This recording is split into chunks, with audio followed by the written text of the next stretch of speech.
শ্রীমতী জয়প্রতাপা স্বামীতি নামিনে নমো ওম আচার্য পদায় নিতাই কৃপা প্রদায় গৌর কথা ধামদায় নগর কামদায় পতিত পাবন গুরু মহারাজ কি জগৎগুরু শিল প্রভুপাদ কি সমবেত ভক্তবৃন্দ কি নিতাই গৌর প্রেমানন্দে হরি বল। হরে কৃষ্ণ।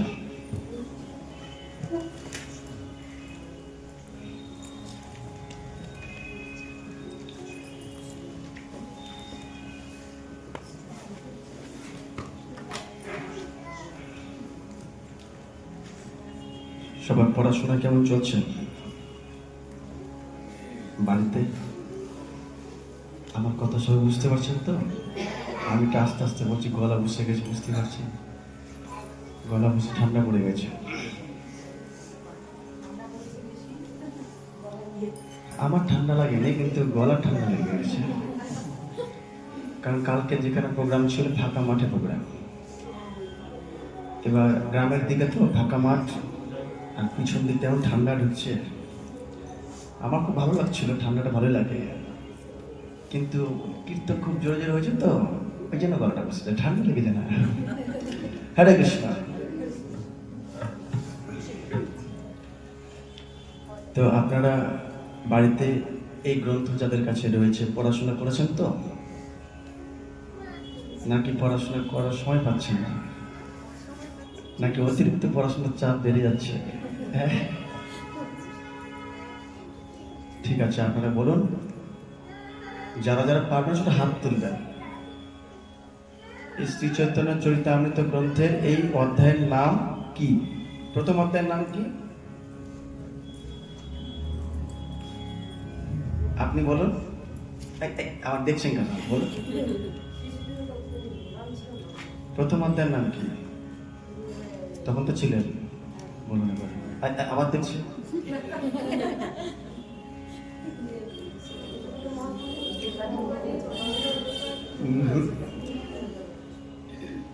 আপনি পড়াশোনা করেননি, বলুন। আদি লীলা, আপনি বলুন।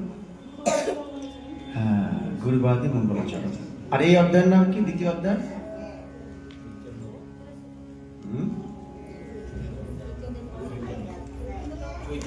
চৈতন্য তত্ত্ব নিরূপণ। ঠিক আছে, হরে কৃষ্ণ। ওকে, কি বলছিলাম? তো প্রথম অধ্যায়ে কয়টি শ্লোকে মঙ্গলাচরণ করেছে আপনি বলুন? কল্পনা মাতাজি 14টি শ্লোকে মঙ্গলাচরণ করেছে। তো আপনি বলুন 14 নম্বর শ্লোকে কিসের কথা বলেছেন? এ কি বলো? পঞ্চতত্ত্বের মন্ত্র বলেছে 14 নম্বর শ্লোকে। আপনি বলুন প্রভু 13 নম্বর শ্লোকে কি বলেছে? 12 এবং 13তে অদ্বৈত আচার্যের কথা বলা হয়েছে, তাই তো? আচ্ছা, 15, 16তে কি, 15তে কি বলেছেন আপনি বলুন? শম্পা মাতাজি। রাধা মদন মোহন প্রণাম মন্ত্র। Very good. রাধা মদন মোহনজির প্রণাম মন্ত্রে কি বোঝানো হয়েছে? কিসের জ্ঞান দিয়েছেন? কি ব্যাপারে বলেছেন? কোন তত্ত্ব? সব লিখিয়ে দিয়েছিলাম, প্রশ্ন উত্তর। আপনি বলুন। সম্বন্ধ তত্ত্ব, যার মাধ্যমে আমরা দরজাটা খোলা থাক, সন্ধ্যার সময় লাগিয়ে রাখতে নেই, দরজা খুলে রাখুন। মশার কার্ম সহ্য করুন, দরজা খুলে রাখতে হয়। মন্দিরে কখন দরজা বন্ধ রাখতে নেই। তপস্যা করতে হবে। কি করতে হবে? তপস্যা। সনাতন গোস্বামী জপ করতেন, ভজন করতেন, খুব মশা কামড়াতো, তাও তিনি মশাকে পাঠানোর প্ল্যানিং করেনি। তিনি মশার কামড় সহ্য করছেন। বাসুদেব ঘোষ কি করছেন? তার গায়ে পুষ্ট হয়েছে, পোকাগুলো পড়ে যাচ্ছে, ওগুলোকে উঠে উঠে আবার লাগাচ্ছে, খাও খাও। ওই জন্য মহাপ্রভু কি করলেন? সনাতন গোস্বামীর কাছে চক্র পাঠিয়ে দিলেন, সুদর্শন চক্র। তার জন্য ওই জায়গাটার নাম কি হয়ে গেল? ওখানে যে শিবজি ছিলেন, চক্রেশ্বর শিব, বুঝতে পারছেন? সেই শিবজি পাহারা দিতে, যাতে মশা না কামড়ায়, এখানে সনাতন গোস্বামী যেন না ছেড়ে যায় জায়গাটা। হ্যাঁ, বাসুদেব ঘোষ, বুঝতে পারছেন? বাসুদেব ঘোষকে কি বর দিলেন? বাসুদেব ঘোষ কি ছিল? কার অবতার উনি? প্রহ্লাদের অবতার। প্রহ্লাদ, ভক্ত প্রহ্লাদের অবতার। তিনি বলেছিলেন সবার পাপ আমাকে দিয়ে দাও, আর সবাইকে গোলকধামে নিয়ে চলে যাও। তার কথা বলে তাই তিনি করেছিলেন মহাপ্রভু। তার জন্য তিনি কলিযুগে সবাইকে চাইতেও না চাইতেও সবাইকে এই কৃষ্ণ প্রেম দিচ্ছিলেন। কেন? বাসুদেব ঘোষ বলেছিল তাই, এমনি দেয়নি, ভক্তের প্রার্থনা ছিল তাই। মহাপ্রভু কেন আসলো এগুলো তো আমরা পড়ছি এখানে। মহাপ্রভু এই জন্য এই কারণে এসেছে। তার পিছনে সর্বোত্তম কারণ কি পরে বলবে, কি জানেন? ভক্ত ডেকেছে তাই এসছে। অদ্বৈত আচার্য প্রতিদিন, শালগ্রাম শিলা প্রতিদিন গৌরাঙ্গ মহাপ্রভুকে ডেকেছেন তাই এসছেন, না হলে আসতেন না। হ্যাঁ, আসার কথা উনি ভাবতে পারেন, কিন্তু আসবেন কখন? যে ভক্ত ডাকে তবে। তাই তপস্যা করতে হবে। তপস্যা মানে কি? তপ মানে কি? তপস্যা মানে হচ্ছে যে স্বইচ্ছায় তাপকে গ্রহণ করে। তাপ, ত্রিতাপ, বিভিন্ন ক্লেশ। তাপ মানে ক্লেশ। আচ্ছা, চাল দেখেছেন তো সবাই? চাল যদি তাপকে গ্রহণ করে তবে চালটা কি হয়? সিদ্ধ হয়। তা আমরা সবাই সিদ্ধি লাভ করতে চাই, পারফেকশন চাই, সিদ্ধ হতে চাই। তাহলে কি লাগতে হবে আমাদেরকে? তাপ। তাপ মানে মশাই কামড়। হরে কৃষ্ণ। ঠিক আছে, অনেকগুলো তাপ আছে, তার মধ্যে একটা তাপ কি? কোন তাপ এটা? ত্রিতাপের মধ্যে কোন তাপ? আদি ভৌতিক তাপ। তিন তাপ আছে না? আদি দৈবিক, আদি ভৌতিক, আদি আত্মিক। আজকে যারা কৃষ্ণকে পেয়েছে সবাই সেই তাপগুলোকে গ্রহণ করেছে। দেখুন আপনি, দ্রৌপদী, উত্তরা, পঞ্চপাণ্ডব, কুন্তিমা, সবাই সে তাপ গ্রহণ করেছে, তাই কৃষ্ণকে তাড়াতাড়ি পেয়েছে। তাপ যদি গ্রহণ করতে না চায়, আমরা যদি আরাম চাই, তাহলে রাম আর আসবে না। আরামটাই পাবো, তারপরে হবে ব্যারাম। হরে কৃষ্ণ। তা যেটাই হোক, আমরা চলুন মহাপ্রভুর ভগবানের কথায় প্রবেশ করি। সকল বল হরে কৃষ্ণ।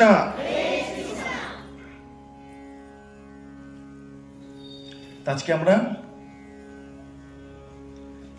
দ্বিতীয় পরিচ্ছদে যাব, যে অধ্যায়ের নাম কি? হ্যাঁ, অ্যাকচুয়ালি এই গ্রন্থটি না ইংরেজিতে অনুবাদ ছিল, বাংলায় অনুবাদ করা হয়েছে। তো শিল প্রভুপাদ যে ইংরেজিতে গ্রন্থটি লিখেছিলেন, এই চ্যাপ্টারের নাম দিয়েছিলেন Chaitanya Mahaprabhu the supreme personality of the Godhead. বুঝতে পারলেন কি বললাম? Chaitanya Mahaprabhu supreme personality Godhead মানে কি? এই যে লেখা আছে, বিষয় কি লেখা আছে? চৈতন্য মহাপ্রভু স্বয়ং ভগবান। ওখানে স্বয়ং ওয়ার্ডটা ছুটে গেছে, স্বয়ং ভগবান। এটা নিয়ে আমাদের বিষয়বস্তু। তা আপনাদের বারবার করে বলেছি, কিছু মনে রাখুন আর না রাখুন, অন্তত 14টা শ্লোকের যে বাংলা অনুবাদ, কোন শ্লোকে কি রয়েছে এইটা কিন্তু মাথায় রাখতে হবে, না হলে আপনি চৈতন্য চরিতামৃতে প্রবেশ করতেই পারবেন না। বুঝতে পারলেন? প্রথম 7টা অধ্যায় একটু কষ্ট। কেন? সিদ্ধান্ত তত্ত্ব, সিদ্ধান্ত তত্ত্ব। 7টা চ্যাপ্টার পার হয়ে গেলেই ব্যাস, তখন গৌর লীলা প্রবেশ করবেন, তখন আনন্দ পাবেন। কিন্তু বলছে সিদ্ধান্ত করিতে না করহ অলস। কি বলছে? সিদ্ধান্ত করিতে চিত্তে না করি অলস, তবে কৃষ্ণ হইবে দৃঢ় মানুষ। শিল কবিরাজ কৃষ্ণ বলছেন। তা সিদ্ধান্ত প্রথমে গ্রহণ করতে হবে, তারপর আমরা লীলায় প্রবেশ করব। ওকে? তো প্রথম যে শ্লোক ছিল, এবং আচ্ছা, প্রথম কয়েকটি শ্লোকে মহাপ্রভুর কথা বলেছেন মঙ্গলাচরণে, বলুন। হ্যাঁ, মঙ্গলাচরণে 14টি শ্লোক। প্রথম কয়েকটি শ্লোকে মহাপ্রভুর তত্ত্ব কথা বলা হয়েছে। আপনি বলুন, আপনি বলুন, হাত তুলেছি, বলুন। 2 থেকে 6। কি হবে উত্তরটা? অ্যাকচুয়ালি 1 থেকে 6, প্রথম 6টি শ্লোকে। তার মধ্যে প্রথম শ্লোকে সামান্য প্রণাম জানিয়েছে, আর দ্বিতীয় শ্লোকে বিশেষ প্রণাম জানিয়েছে, আর তৃতীয় শ্লোকে মহাপ্রভু পজিশন, তিনি কে বোঝা গেল। যারা চৈতন্য পড়ছেন, মানে এটা কিন্তু খুব তত্ত্বকথা, পড়াশোনা করতে হবে, প্লাস ভালো করে শুনতে হবে, নোট করতে হবে, তাহলে আনন্দ পাবেন। নাহলে হাঁটু ব্যথা, পা ব্যথা শুরু হয়ে যাবে, একটু পরে মাথা ব্যথা শুরু হয়ে যাবে। বুঝতে পারছেন? দেখুন, মঙ্গলাচরণে 3টি বিষয় হয়। কটা বিষয়? সেই 3টি বিষয় কি কি? কে কে পারবে? হাত তুলুন। প্রভু আপনি বলুন। প্রশ্ন উত্তর করেননি?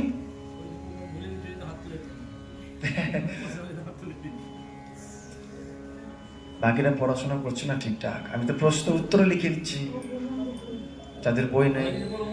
মনে পড়ছে? মনে পড়েছে,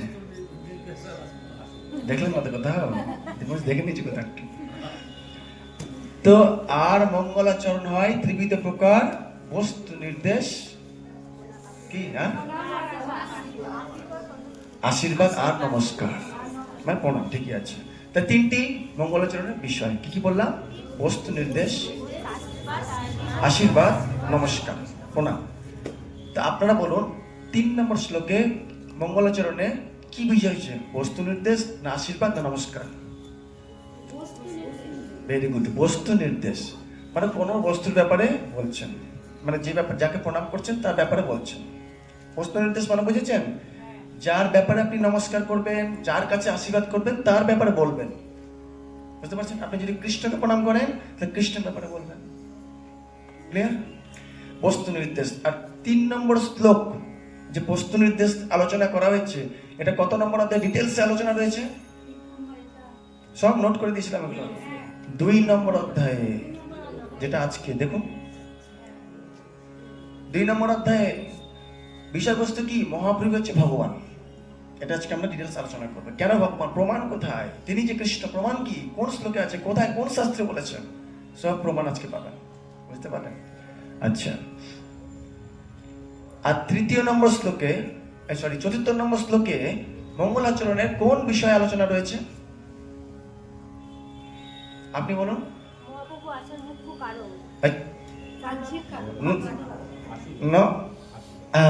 ঠিক বলেছি, আমি বলেছি মঙ্গলাচরণের কোন তত্ত্বটি বলেছি, কোন বিষয়টি? আশীর্বাদ না নমস্কার না বস্তু নির্দেশ? আশীর্বাদ। হ্যাঁ হ্যাঁ, শ্লোকটা মনে আছে? কার মুখস্থ আছে শ্লোকটা? হ্যাঁ বলুন বলুন।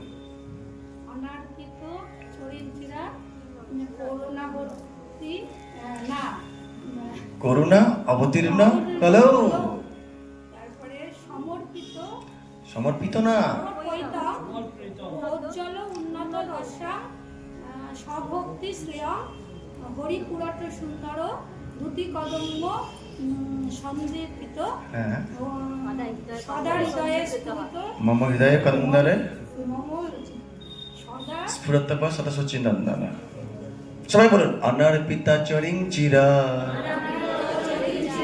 করুণা অবতীর্ণ কল, সমর্পয়িত মন্নত উজ্জ্বল রসম স্বভক্তি শ্রিয়া হরিসুন্দর পুরট। তারপর হরিপুরট সুন্দর দুতি কদম্ব সন্দীপিতা মম হৃদয় কন্দরে সদা স্ফুরত সচিনন্দন। একই ব্যাপার। মানে কি? হে সচিনন্দন, কাকে বলছেন কথাটা? হে সচিনন্দন, যিনি সবার হৃদয়ে কি হবেন? প্রকাশিত হবে। হৃদয়ে কন্দরে, হৃদয় কন্দরে। আমরা শুনেছি হৃদয় মন্দিরে, সব জায়গায় হৃদয়কে মন্দির বলা হয়, কিন্তু কবিরাজ গোস্বামী বলছেন হৃদয়টা কি? কন্দর, গুহা। কেন? কারণ আমাদের হৃদয়ে ভগবান যদি থাকতো তাহলে তো মন্দির হয়ে যেত। তো কবিরাজ গোস্বামী বলছেন আমার হৃদয়টা কন্দর হয়ে আছে, গুহা। গুহায় যেমন হিংস্র জন্তু থাকে, আমাদের গুহার এই হৃদয় কন্দরে কাম, ক্রোধ, লোভ, এইসব ভয়ঙ্কর প্রাণীরা বাস করছে। তো হে সচিনন্দন, কৃপাপূর্বক হৃদয়ে, সবার হৃদয়ে আসি, বলছি না নিজের হৃদয়ে, সবার হৃদয়ে, সদা হৃদয়ের কন্দরে, তাই না? সদা হৃদয়ে কন্দরে, সবার হৃদয়ে কি হোক? মহাপ্রভু প্রকাশিত হোক, স্ফুরত হোক। তাহলে সবার জন্য কি চাইছেন? এটা তিনি কি চাইছেন? আশীর্বাদ। তাহলে মঙ্গলচরণের আশীর্বাদ তত্ত্ব বোঝা গেল। আর তারপরে শ্লোকে কি নিয়ে আলোচনা হয়েছে? এটা হচ্ছে মহাপ্রভু বাহ্যিকরণ, যেটা বললাম এতক্ষণ। এরপরে 5 আর 6 নম্বর শ্লোকে মহাপ্রভু অবতীর্ণের আভ্যন্তরীণ বা মুখ্য কারণ, প্রধান কারণ, সে ব্যাপারে আমরা আলোচনা করেছি বারবার করে, একই কথা বলছি। এগুলো নিয়ে আবার ডিটেলস আছে আলোচনা, ঠিক আছে? তাহলে 5 আর 6 গেল। 7, 8, 9, 10 11, 5টা শ্লোকে নিতাই তত্ত্বের কথা আলোচনা রয়েছে। হ্যাঁ, তাই তো? মনে আছে তো? নিতাই, তার অংশ, তার অংশ, তার অংশের অংশ, কলা।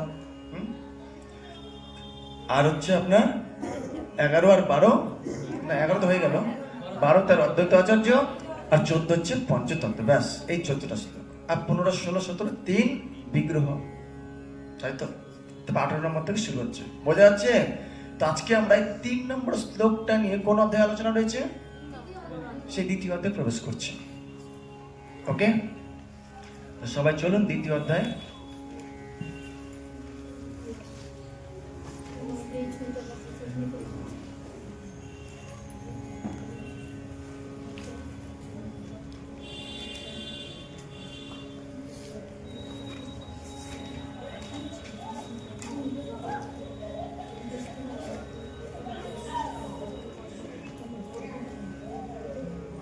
তো আমরা কেউ একজন প্রথম যে পরিচ্ছেদে আছে একটু পড়বেন, কেউ জোরে জোরে কে পড়বে? মাইকটা নিয়ে পড়ুন, তাহলে সবাই শুনতে পাবে।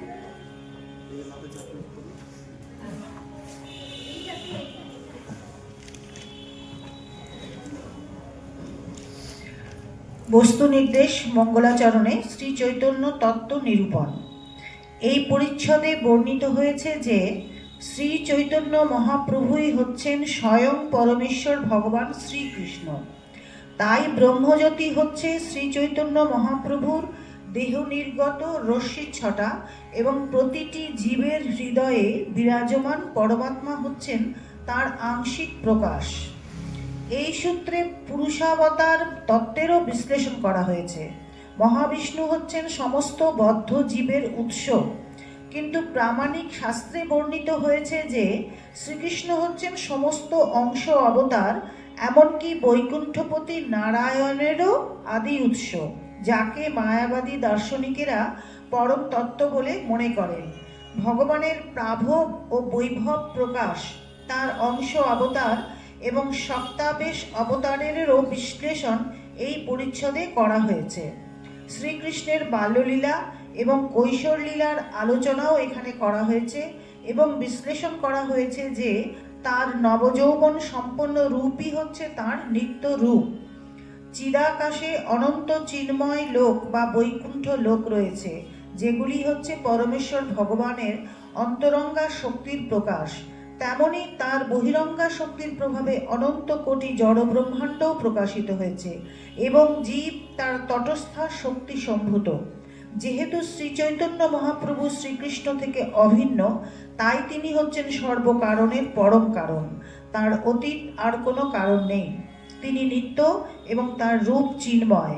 সমস্ত শাস্ত্রেই প্রতিপন্ন হয়েছে যে শ্রী চৈতন্য মহাপ্রভুই হচ্ছেন পরমেশ্বর ভগবান শ্রীকৃষ্ণ স্বয়ং। এই পরিচ্ছেদে দৃঢ়ভাবে প্রতিপন্ন করা হয়েছে যে কৃষ্ণ ভক্তির পথে উন্নতি সাধন করার জন্য ভক্তকে অবশ্যই শ্রীকৃষ্ণের স্বরূপ, তার 3টি প্রধান শক্তি, তার লীলাবিলাস এবং জীবের সঙ্গে তার সম্পর্ক সম্বন্ধে যথাযথভাবে অবগত হতে হবে। হরে কৃষ্ণ। তাহলে এই অধ্যায়ে যেটা বিশেষভাবে বর্ণিত রয়েছেন, মেন প্রধান সাবজেক্টটা কি?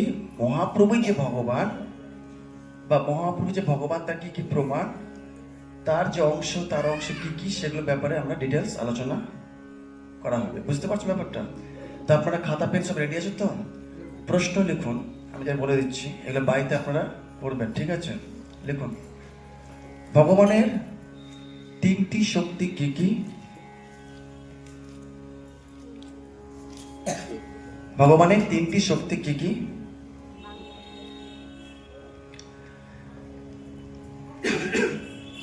এবং এই শক্তিগুলি থেকে কি কি প্রকাশিত হয়েছে? ভগবানের 3টি শক্তি কি? যারা পারবেন না লিখতে, পরে আপনারা কারো কাছ থেকে লিখে নেবেন। ভগবানের 3টি শক্তি কি কি এবং এই 3টি শক্তি থেকে কি কি প্রকাশিত হয়েছে? তো কেউ কি পারবেন এটা? একদম বলো। অন্তরঙ্গা, বহিরঙ্গা, তটস্থ শক্তি। আচ্ছা, অন্তরঙ্গা শক্তি থেকে কি প্রকাশিত হয়েছে আপনি বলুন? চিন্ময় ধাম, অনন্ত কোটি চিন্ময় ব্রহ্মাণ্ড, বৈকুণ্ঠ। চিন্ময় বৈকুণ্ঠ। যে ভাববেন না একটা বৈকুণ্ঠ আছে, যেমন এইটা পৃথিবী আছে কি না, আমরা মনে করছি একটাই পৃথিবী আছে। কতগুলো পৃথিবী আছে? অনন্ত কোটি পৃথিবী আছে, অনন্ত কোটি ব্রহ্মাণ্ডে অনন্ত কোটি পৃথিবী রয়েছে, অনন্ত কোটি সূর্য রয়েছে। তাহলে জড় ব্রহ্মাণ্ড কয়টি? অনন্ত। সেটা কোথা থেকে প্রকাশিত হয়েছে? বহিরঙ্গা শক্তি থেকে। বুঝতে পারলেন? যদি বলে বহিরঙ্গা শক্তি থেকে কি প্রকাশিত হয়েছে, তাহলে বলবে এই জড় জগৎ অনন্ত কোটি জড় ব্রহ্মাণ্ড সৃষ্টি হয়েছে। বুঝতে পারেন? আর অন্তরঙ্গা শক্তি থেকে কি সৃষ্টি হয়েছে? চিন্ময় ধাম, অনন্ত কোটি বৈকুণ্ঠ ধাম, কিন্তু গোলক ধাম একটাই। বুঝতে পারছেন? ওকে, বুঝতে পারছেন? আর পরে থাকলো কি? তটস্থা শক্তি, সেখান থেকে কি সৃষ্টি হলো? এই জীবাত্মা, সমস্ত জীব সৃষ্টি হলো। বোঝা গেল? একদম ক্লিয়ার? আচ্ছা, তো আমরা প্রথম এখানে ভালো করে বুঝবেন, যারা ভক্ত হতে চাইছি তাদেরকে শিল প্রভুপাদ বলছে তিনটি বিষয়। শেষের লাইনে দেখুন, কৃষ্ণ ভক্তির পথে উন্নতি, প্রশ্ন লিখুন আপনারা, কৃষ্ণ ভক্তির পথে উন্নতি করতে হলে, কৃষ্ণ ভক্তির পথে উন্নতি সাধন করার জন্য, লিখুন, কৃষ্ণ ভক্তির পথে উন্নতি সাধন করার জন্য ভক্তকে কি কি বিষয়ে অবগত হতে হবে? কৃষ্ণ ভক্তির পথে উন্নতি সাধন করতে হলে ভক্তকে কি কি বিষয়ে অবগত হতে হবে? ঠিক আছে, কে পারবে? বলুন, হাত তোলেন। যে শ্রীকৃষ্ণ স্বরূপ, তাই তো? লীলা বিলাস, হ্যাঁ, ভগবানের স্বরূপ, তার শক্তি, এই যে শক্তিগুলোর কথা বললাম, আর ভগবানের যে লীলাগুলো রয়েছে, লীলা বিলাস, এবং আমাদের সঙ্গে ভগবানের কি সম্পর্ক। ভালো করে মনে রাখবেন, কেন লিখতে বলছি, এটার সঙ্গে সব ভাগবতম গীতার স্পর্শ আছে। আমরা আসবো শ্লোকগুলোতে, একটু পরে আসছি। তাহলে বুঝতে পারলেন, এখান থেকে দুটি প্রশ্ন উত্তর মাথায় রাখবেন। চলুন প্রথম শ্লোকে আমরা সবাই আবার পড়াশোনা শুরু করি। সবাই লিখেছেন প্রশ্নটা? তো আপনারা উত্তর পেয়ে যাবেন, এক পরিচ্ছেদে পেয়ে যাবেন। আমি বলেও দিলাম, বাড়িতে লিখবেন এগুলো ধীরে সুস্থে, খুঁজে খুঁজে, হালকা একটু আলোচনা করে নিচ্ছি। শ্লোক 1, সবাই চলুন। শ্রী চৈতন্য প্রভুং বন্দে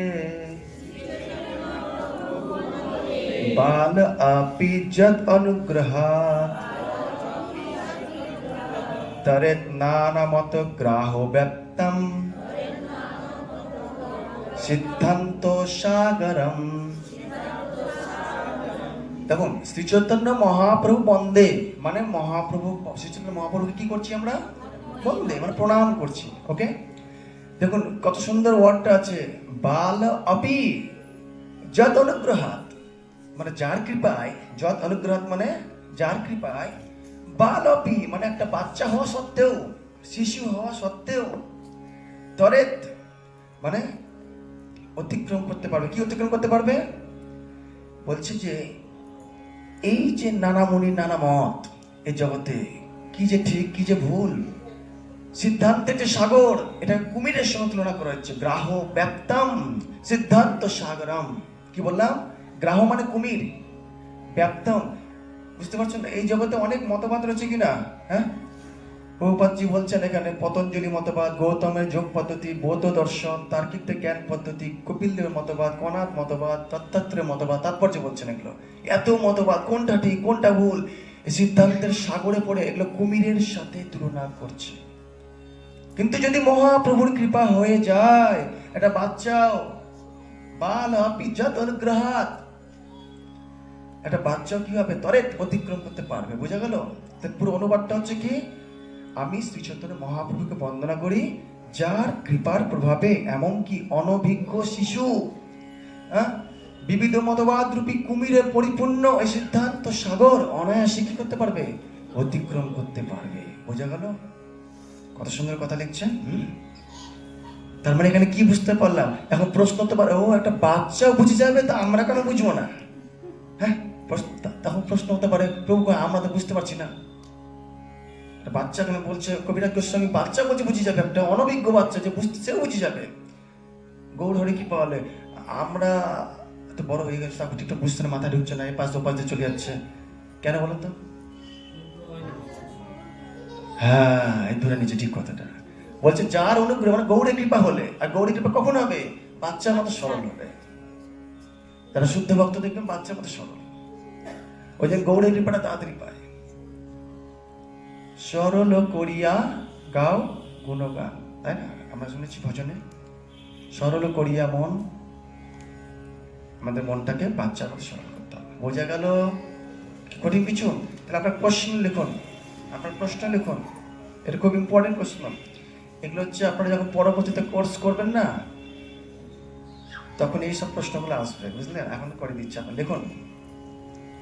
গ্রাহ ব্যাপ্তম, গয়রা ফলা হাকার হ, গ্রাহ ব্যাপ্তম সিদ্ধান্ত সাগর, সাগরম, গ্রাহ ব্যাপ্তম সিদ্ধান্ত সাগরম।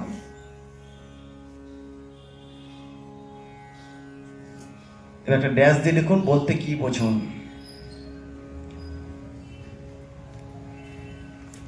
সবাই পারবেন তাহলে? গ্রাহ মানে কি? ব্যাপ্তম মানে পরিপূর্ণ, কুমিরের দ্বারা পরিপূর্ণ। সিদ্ধান্ত সাগর অর্থাৎ এখানে প্রভুপাদ তাৎপর্য লিখছেন, এটা পড়লে বুঝতে পারেন যে বিভিন্ন রকম মতবাদের দ্বারা কি হয়েছে, বিভিন্ন রকম মতবাদ, ভয়ঙ্কর হিংস্র প্রাণীর সম, অজ্ঞান সমুদ্রে, এগুলো হচ্ছে মতবাদগুলো হচ্ছে অজ্ঞান সমুদ্রের হিংস্র প্রাণী সমূহ। এগুলো বুঝতে পারছি, এগুলো গুছিয়ে লিখে নেবেন।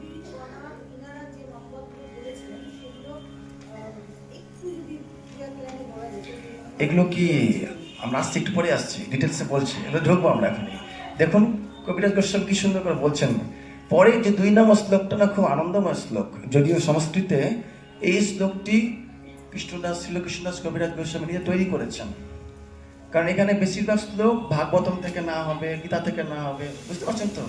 কিন্তু এই শ্লোকটা উনি নিজে হাতে তৈরি করেছেন, তাই একটু সবাই শ্লোকটা ধ্যান দিন একটু। কৃষ্ণ কীর্তন গান নর্তন, বলুন।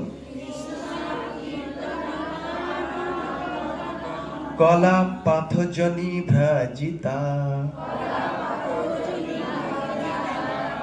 সদ্ভক্তাবলী, বলুন। হংস চক্র মধুপ শ্রেণী, বিহারস্পাদম। তো দেখুন অনুবাদ 2 লাইন করে পড়ি। কৃষ্ণ কীর্তনা মানে কৃষ্ণের উচ্চ সংকীর্তন, কি বললাম? ঠিক আছে, এই শ্লোকটা পরে সবাই আনন্দ পাবেন। দেখুন আমি বলে দিচ্ছি। তারপর বলছে গান, গান মানে বুঝতেই পারছেন ভগবানের ভজন গান এগুলো। আর নর্তন মানে কি? নৃত্য, নাচ। বলছে কি নর্তন, হ্যাঁ। তারপর কি বলছে? কলা বা অন্যান্য শিল্পকলা যেগুলো আছে, যা যা আছে ভগবানের সঙ্গে যুক্ত, কি মালা গাঁথতে পারেন, এগুলো সবই, বুঝতে পারছেন? কি ছবি আঁকতে পারে, ভগবানের ছবি আঁকছেন, যা যা আছে আর কি, নৃত্য গান, বাজানো থেকে শুরু করে উচ্চস্বরে কীর্তন, যা যা আছে এগুলো কি দেখুন। বলছে কি পাথজনী মানে কমলের দ্বারা ভ্রাজিতা মানে সাজানো হয়েছে। ঠিক একটা উদাহরণ দিলে বুঝতে পারবেন। একটা পুকুর আছে, কি বললাম? সেই পুকুরটা হচ্ছে কি, অনুবাদটা করুন সবাই একটু, সবাই নিজে নিজে অনুবাদটা করুন।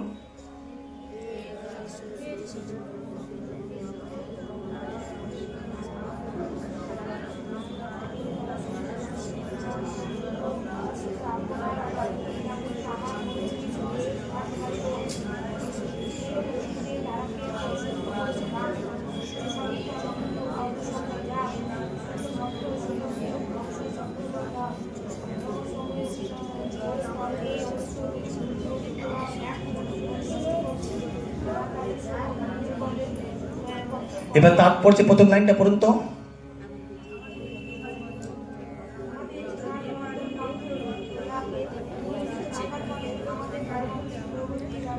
তাহলে আমাদের যে জিভাটা কৃষ্ণ কথা বাদ দিয়ে এইটা ওটা এটা ওটা সারা দিন এই কথা বলছি, এই জিভাটা কার সঙ্গে তুলনা করাচ্ছে? আর এই কথা বলে মানুষ একটু আনন্দ পাচ্ছে কিনা? পাচ্ছে তো। সেটা মরুভূমিতে কিসের মতো অবস্থায় স্ক্রিনে দেখুন, বুঝতে পারছেন? তাহলে আমাদের জীবাটার কার সঙ্গে তো তুলনা করছে? মরুভূমি যায় খাকা করছে, তার মধ্যে জল পিপাসা, সব সুখ খুঁজছে, সুখ। আর এই জগতের কথাগুলো নিয়ে একটা সুখ খোঁজার চেষ্টা করছে, সেটা এক ফোঁটা জলের মতো, তাই তো? মরুভূমিতে জলের প্রয়োজন সব থেকে বেশি, হ্যাঁ কি না? তাই তো নাকি? আর এত জল পিপাসা পেয়েছে, এত জল পিপাসা পেয়েছে, চারদিকে তাকাবেন কি বালি আর বালি আর রোদ, এত গরম। কেউ যদি বলে হ্যাঁ আমার কাছে জল আছে, জল আছে, একটা বোতল বের করে দিয়েছে, এবার দিয়েছে এক ফোঁটা জল, সেটাও মানুষ খাবে, ওটা ফেলবে না, হ্যাঁ কি না? সে এক ফোঁটা জল পেয়ে আনন্দ হয় কি হয় না? কিন্তু খুব সামান্য। এই জগতের যে সুখ আনন্দ খুঁজছে সব চারিদিকে, এই যে কার্নিভাল, এগুলো কি কি এক ফোঁটা জল, হ্যাঁ কি না? কিন্তু আপনারা কোথায় বসে আছেন? আপনারা বসে আছেন হ্যাঁ, এরপর কি আছে? শিল্পকলা, সংস্কৃতি, রাজনীতি, সমাজনীতি, নিরজ দর্শন, সব এই ক্ষণিকের সুখের সঙ্গে কি, যেটা এক বিন্দু জলের সঙ্গে তুলনা করা হয়েছে। কি বুঝতে পারছে সবাই? যদিও এখানে আনন্দের আভাস রয়েছে, এক ফোঁটা জলে আনন্দ পাই কিনা একটু, খুবই অল্প, ক্ষণিক ক্ষণিক। আপনারা ভক্তির সম্বন্ধে শুনতে পড়েননি? কি ওয়ার্ডটা পড়েছিলেন বলেন তো? আপনি প্রশ্ন করেছেন এই বিষয়টা নিয়ে, চপল সুখ মনে পড়ছে? ক্ষণিকের সুখ, চপল সুখ, এইগুলোতে মানুষ ব্যস্ত। কিন্তু ভক্তি, যারা বুদ্ধিমান, তারা চপল সুখের প্রতি আকৃষ্ট হয় না। তারা এক বোতল জল চায়, এক বোতল জল না, তার ওয়েসিস চায়। ওয়েসিসের বাংলা কি? মরুদ্যান। সেই মরুদ্যানটা কেমন হবে দেখুন। এবার আপনার অনুবাদটা পড়ুন ভালো করে। হে দয়ার সমুদ্র শ্রী চৈতন্য মহাপ্রভু, গঙ্গার অমৃতময় ধারা সদৃশ আপনার অপ্রাকৃত লীলা অমৃত আমার মরুভূমি সদৃশ জীবায় প্রবাহিত হোক। তাহলে আমাদের সবার জীবাটা মরুভূমির মতোই, কিন্তু এখানে কি প্রবাহিত হবে? এক ফোঁটা জল। কি প্রবাহিত হবে? অমৃত ধারা। কিসের অমৃত ধারা? সেই গঙ্গার অমৃত ধারা, একটা জলের সঙ্গে তুলনা করা হলো। বুঝতে পারলে? সেই জলে কি থাকবে? সেই অমৃত ধারাটাকে, জলটাকে শোভিত করছে। কি শোভিত করছে? হ্যাঁ হ্যাঁ, গান, নর্তন, নৃত্য, হ্যাঁ কি না? যা শুদ্ধ ভক্ত মন্ডলীর ভংস চক্রবাক ও ভ্রমণস্থলে বিহারস্থল। বুঝতে পারছেন? এই অমৃত রূপ নদী প্রবাহ এক মধুর ধ্বনি সৃষ্টি হচ্ছে, যা শ্রবণ যুগলের পক্ষে খুব আনন্দদায়ক, হ্যাঁ কি না? এবার আপনি স্ক্রিনে তাকান সবাই, দেখতে পাচ্ছেন সে জল। এই জলটা কার সঙ্গে তুলনা করা হয়েছে? এই তো ভুল ভাল শুরু করে, এই জন্য এত কষ্ট করে বানাইছি আপনাদের জন্য। গৌর লীলা কত অমৃত গঙ্গার ধারা, তার মধ্যে আপনারা ভাসছেন। আর আপনারা কে? আপনারা যে হাংস চক্র বা ঘাসগুলো, ওই কথার নদী সমুদ্রে আপনারা নিমজ্জিত হয়েছেন। আর পদ্মফুলগুলো কি তারা শোভিত হচ্ছে? সেটা কি মাঝে মাঝে কি হবে? গৌর কথার মধ্যে কীর্তন হবে, নৃত্য হবে, হ্যাঁ কি না? আর আপনারা কি ভ্রমর, মানে এই যে বলছেন এখানে অমৃত ধারাকে পরিশোভিত করেছে, গান, সংকীর্তন, নৃত্য। আর শুদ্ধ ভক্ত মন্ডলী হংস চক্র বা ভ্রমরস্থল, বিহার স্থল। বিহার মানে কি? ভ্রমণের স্থল। তা আপনারা ঘুরতে কোথায় যাবেন? গয়া না পুরী? গয়াতে সমুদ্র, গয়া কেন বলছি আমি? গোয়া সরি, গোয়া না পুরী?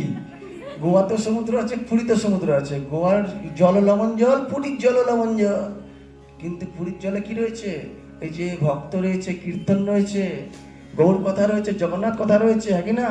আর গোয়াতে কি রয়েছে? কি? এক ফোঁটা জল।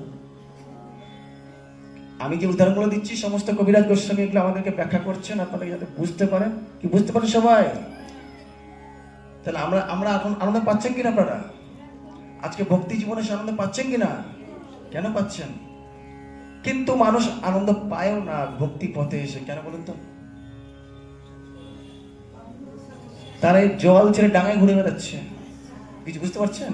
জল ছেড়ে বালিতে ঘুরে বেড়াচ্ছে। জল মানে কি?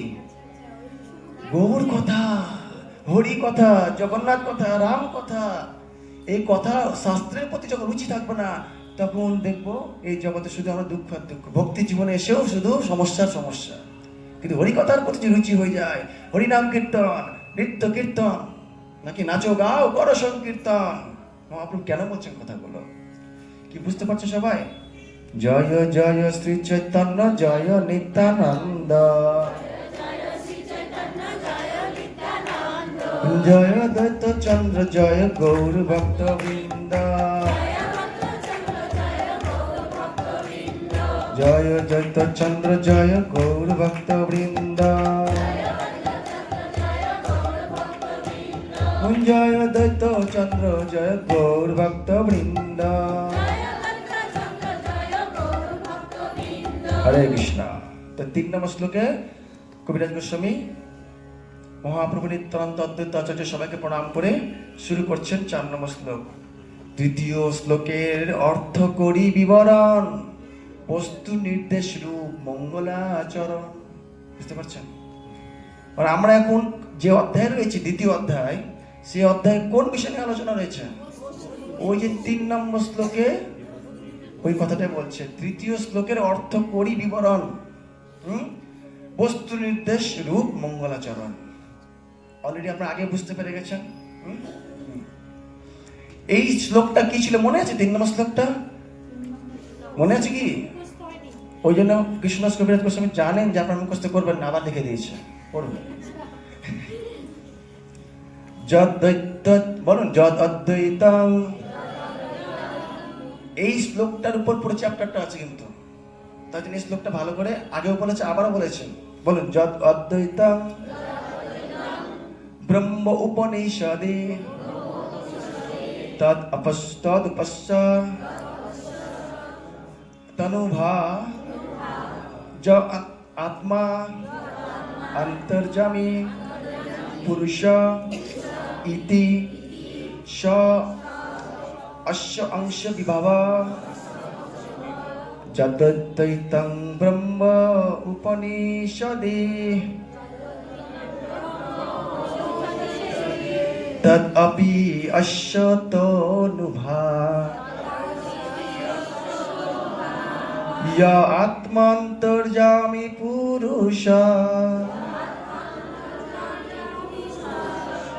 ইতি সহস্যংশ বিভব সরৈশ্বর্য পূর্ণ য ইহ ভগবান সরৈশ্বর্য পূর্ণ য ইহ ভগবান স স্বয়ং ন চৈতন্যাৎ কৃষ্ণ জগতি পরতত্ত্বং পরম ইহা।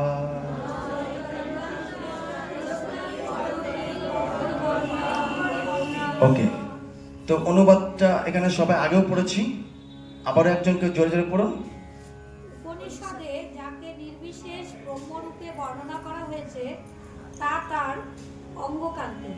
যোগশাস্ত্রে যোগীরা যে পুরুষকে অন্তর্যামী পরমাত্মা বলেন, তিনিও তারই অংশ বৈভব। তত্ত্ববিচারে যাকে সর্বৈশ্বর্যপূর্ণ ভগবান বলা হয়, তিনিও এই শ্রীকৃষ্ণ চৈতন্যেরই অভিন্ন স্বরূপ। এই জগতে শ্রীকৃষ্ণ চৈতন্য থেকে ভিন্ন পরতত্ত্ব আর কিছু নেই। ওকে, বুঝতে পারছো সবাই? তাহলে এখানে আপনারা ভাগবত একটা শ্লোক শুনেছিলেন, ব্রহ্ম ইতি পরমাত্মা ইতি ভগবান ইতি শব্দতে। অর্থাৎ ভগবানকে 3 ভাবে জানা যায়, ব্রহ্মরূপে, পরমাত্মা রূপে আর ভগবান রূপে, হ্যাঁ কি না? তো কারা ব্রহ্মরূপে জানতে পারে? মানে যোগী না ধ্যানী না জ্ঞানী?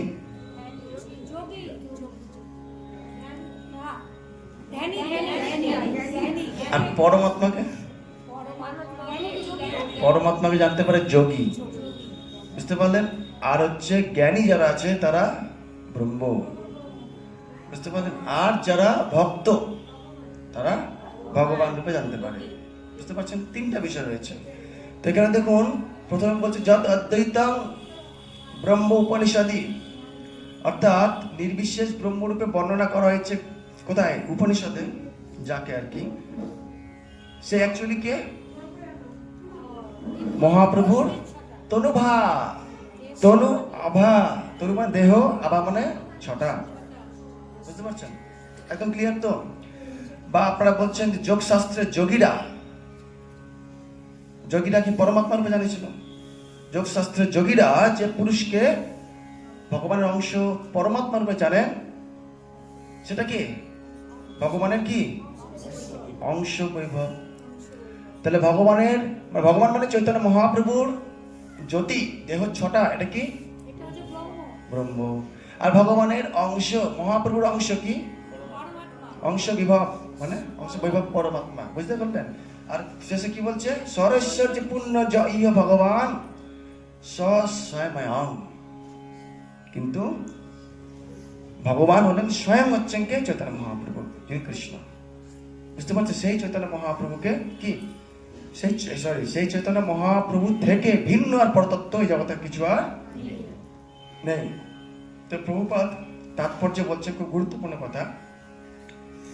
তাৎপর্য দেখুন, এখানে বলছেন, আমরা যদি জড় জগতের প্রতি আমাদের আসক্তিকে শিথিল করতে চাই, আমরা কি চাই?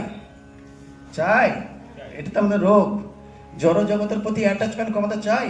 তো প্রভুপাদ বলছে কি করতে হবে? সৎগুরুর প্রতি যা শ্রদ্ধা হয়েছে, কার প্রতি? হ্যাঁ, ওইখানে কিন্তু মেন কাঠিটা ওখানেই রয়েছে। আমরা এত কিছু করতে পারছি কিসের জন্য? যদি কিছু আমাদের দ্বারা হয়ে থাকে, কিসের জন্য হচ্ছে? আমার দ্বারা? কখনো না, গুরুদেবের শক্তির দ্বারা। শিলে প্রভুপাদ বিদেশে গিয়ে এত প্রচার করলেন, তিনি কি বলছেন? আমার গুরুদেব আমাকে শক্তি দিয়েছেন, সেই শক্তি দিয়ে প্রচার করছি। আমি তো যাইনি বিদেশে কে গেছে? শ্রীমদ্ ভাগবতম গেছেন, চৈতন্য চরিতামৃত গেছে, আমি তার দাস হয়ে গেছি, তারা প্রচার করেছে। আর গুরু মহারাজ আমার প্রচারের জন্য ভগবানের ভক্তদেরকে আমার কাছে পাঠিয়ে দিয়েছে, ইউথদেরকে। বুঝতে পারছেন? এটা হচ্ছে আদর্শ মনোভাব। কোনো ভক্ত কখনো ভাবে না আমার দ্বারা কিছু হচ্ছে। কার দ্বারা হচ্ছে? সবাই বলুন, গুরুদেবের শক্তির দ্বারা। তার জন্য গুরুদেবের শক্তি আমাদের দরকার। তার জন্য আমাদের গুরুদেবের চরণে প্রথমে কি করতে হবে? আকাঙ্ক্ষী আশ্রয় নিতে হবে, তবে দীক্ষা নিতে হবে। তাই বলছে, সৎগুরুর প্রতি যার শ্রদ্ধা রয়েছে তিনি পারমার্থিক উপদেশ লাভ করেন। বোঝা গেল? দেখতে পাচ্ছেন তাৎপর্যের 4টা লাইন বাদে, 4-5টা লাইন বাদে। এবং জড় জগতের প্রতি তার আসক্তি কি হয়? হালকা হয়। বুঝতে পারলেন? তখন তিনি পরমার্থিক মার্গে অগ্রসর হতে সমর্থ হন।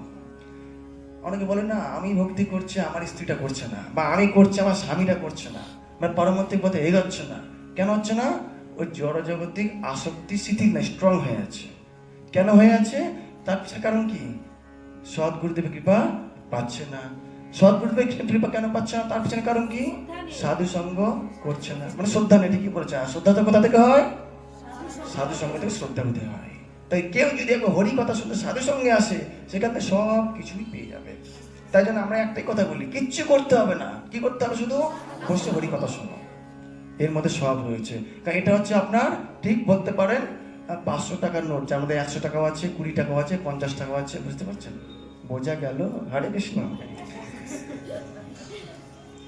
এবার এখানে প্রভুপাদ উদাহরণ দিচ্ছেন, দেখুন তো। প্রথমের উপলব্ধিটা কি? ভগবান না পরমাত্মা না ব্রহ্ম? ব্রহ্ম। তো ব্রহ্ম উপলব্ধিটা, কেউ যদি বলে আমি ব্রহ্ম হয়ে ভগবানকে জানবো, এটা তো একটা জানার পথ। আমি এই রাস্তাতে যাব না, এই রাস্তাতে যাবো, যেতেই পারি। সমস্যা কোথায়? সমস্যা একটা আছে। কি সমস্যা? এটা হচ্ছে আংশিক। বস্তু একই বস্তু। আমি উদাহরণ দিয়েছিলাম, আপনারা শুনেছেন, ট্রেনে উদাহরণ দিয়েছিলাম, জ্যোতি দেখছে, জ্যোতি মানে সামনে লাইট দেখছে, ওটা একই বস্তু কিন্তু আংশিক দেখেছে। তো প্রভুপাদ উদাহরণ দিচ্ছেন, দেখুন, নির্বিশেষ ব্রহ্ম উপলব্ধি। দেখতে পাচ্ছেন? কি দেখতে পাচ্ছেন? সামনে পাহাড়গুলো কত সুন্দর দেখাচ্ছে, সব থেকে স্পষ্ট ভাবে পাহাড় দেখা যাচ্ছে, গাছ গাছালি। কোথায়? সামনেরটা। নিচে মানে সামনেরটা, আপনার সামনে। একটু পিছনে গেলেন, মানে দূরে হয়ে গেল, তো একটু হালকা হতে শুরু করলো, ওর মধ্যে কি ঢুকে গেল? মেঘ ঢুকে গেল। আর একটু দূরে যাচ্ছে, কি হচ্ছে? পাহাড়টা কমছে, মেঘটা বাড়ছে। যত দূরে যাচ্ছে কি হচ্ছে? মেঘটা বেড়ে যাচ্ছে। তো এখন দূরে বলে দেখে মনে হচ্ছে মেঘটাই মনে হচ্ছে পাহাড়। ঠিক না ভুল? ঠিক আবার ভুল, ঠিক আবার ভুল। বুঝতে পারছেন? দূরের পাহাড়গুলো দেখুন। এবার আপনারা প্রভুপাদের কথা চলে আসুন তাৎপর্যে। দেখুন, নির্বিশেষ, আপনারা দেখুন সেকেন্ড প্যারাতে, সেকেন্ড লাইনে, নির্বিশেষ ব্রহ্ম উপলব্ধি হচ্ছে দূর থেকে দৃষ্ট পরম তত্ত্বের আংশিক অভিজ্ঞতা। মানে পরম তত্ত্বকে জানতে পারছি, কিন্তু কোনটি কিভাবে? দূর থেকে দেখছি। ঠিক দূরেরটা হচ্ছে কি? ব্রহ্ম উপলব্ধি। ওই যে মেঘে ঢেকে গেছে, এটা ব্রহ্ম উপলব্ধি। আর মাঝখানে গুলো পরমাত্মা উপলব্ধি, আর সামনের পাটা ভগবান উপলব্ধি। হরে কৃষ্ণ। বুঝতে পারছো সবাই? তো তো দূরে যে পাহাড়, দূরে ওই পাহাড় মিশেছে মেঘের মধ্যে, ওই মেঘ ঢাকা পাহাড়টাকে কি উপলব্ধি বলা হচ্ছে? তো পাহাড় দেখতে পাচ্ছি কিনা, কিন্তু কিরকম?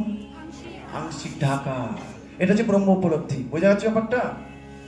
তাই বলছে দূর থেকে পাহাড়কে যেমন মেঘ বলে মনে হয়, এটি হচ্ছে অনেকটা সেই রকম। পাহাড় মেঘ নয়, আমাদের দৃষ্টি ভ্রান্ত। বুঝতে পারছেন? পাহাড় মেঘ নয়, আমাদের দৃষ্টি ভ্রান্ত বলে আমরা দূর থেকে মেঘ বলে মনে হয়। পরম তত্ত্বের ভ্রান্ত দর্শনের ফলে আমরা চিন্ময় বৈচিত্র্যকে উপলব্ধি করা যায় না। এখান থেকে কি বুঝতে পারছেন?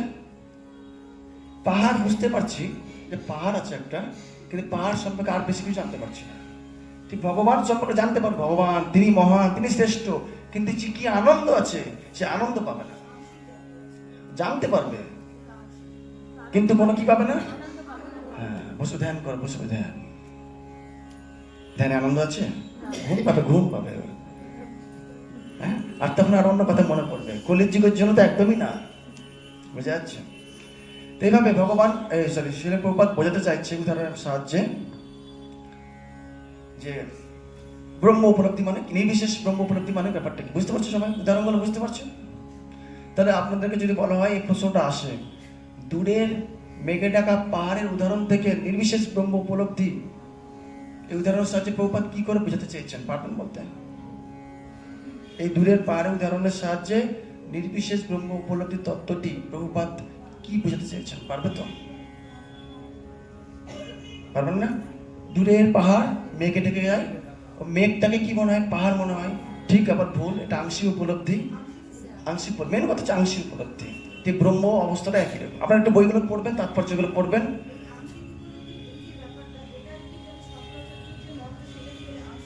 হ্যাঁ হ্যাঁ হ্যাঁ, কিন্তু সব শেষে তিনি আবার ঘুরে চলে এসছেন, এই কাছের পাড়ে চলে এসছেন। ভজ গোবিন্দ, ভজ গোবিন্দ শেষে বলেছেন। হ্যাঁ, এবং তিনি ব্যাকরণে ভুল ধরে বলছে এইসব করে কিচ্ছু হবে না। হ্যাঁ, শেষে, কারণ তিনি তো জানেন সবকিছুই, তাকে পাঠানো হয়েছে তত্ত্ব। হ্যাঁ, তা পরের শ্লোকে বলছে, হ্যাঁ হ্যাঁ হ্যাঁ, ব্রহ্ম আত্মা ভগবান অনুবাদ 3, অঙ্গ প্রভা অংশ স্বরূপ 3 বিদয় চিহ্ন। বুঝতে পারছো সবাই? আর বোঝানোর কথা নাই, কারণ একই জিনিস বাংলাতে বলে দিয়েছেন এবার। তো এইভাবে বলছে, অনুবাদ আগে, পাছে বিধয় স্থাপন, সেই অর্থ শুনি শুনো শাস্ত্র বিবরণ। মানে উনি বলছেন সাবজেক্ট প্রেডিকেট, আগে কি লিখতে হয়? সাবজেক্ট, তারপর প্রেডিকেট। তো সাবজেক্ট কি? ভগবান। কার ব্যাপারে বলতে চাইছি আমরা? মহাপ্রভুর ব্যাপারে। আর প্রেডিকেট কি? বা তিনি কে, তিনি কি অ্যাকচুয়ালি। তা আগে অনুবাদ, তারপরে কি? বিধেয়। তো আমি এখন শাস্ত্র অনুযায়ী বলছি, শুনতে থাকো। মানে ইনি বলছেন, কবিরাজ গোস্বামী বলছেন, স্বয়ং ভগবান কৃষ্ণ বিষ্ণু পর তত্ত্ব, বলুন, পূর্ণ জ্ঞান পূর্ণানন্দ পরম মহৎ তত্ত্ব, পরম মহত্ব। তাহলে 8 নম্বর শ্লোকে বললেন এই স্বয়ং যে ভগবান কৃষ্ণ, তিনি কে? বিষ্ণু পরম তত্ত্ব। কি তত্ত্ব? বিষ্ণু পরম তত্ত্ব। এবং তিনি হচ্ছে পূর্ণ না আংশিক? মানে এত বছর আংশিক শুনছিলেন, এবার হচ্ছে কি পূর্ণানন্দ, পূর্ণ জ্ঞান সম্পূর্ণ। এই ব্যাপারগুলো পূর্ণ মিদাম, পূর্ণ কোথায় পড়েছেন এগুলো? উপনিষদে, বিশ্ব উপনিষদে প্রথম শ্লোক পড়েননি? হ্যাঁ, পূর্ণ। হ্যাঁ হ্যাঁ, পূর্ণ অর্থাৎ ভগবান কি স্বয়ং সম্পূর্ণ। এবার তিনি আসল কথাটা বললেন, নন্দসুত বলি যারে ভাগবতে গায়, সেই কৃষ্ণ চৈতন্য, সেই কৃষ্ণ অবতীর্ণ চৈতন্য গোসাই।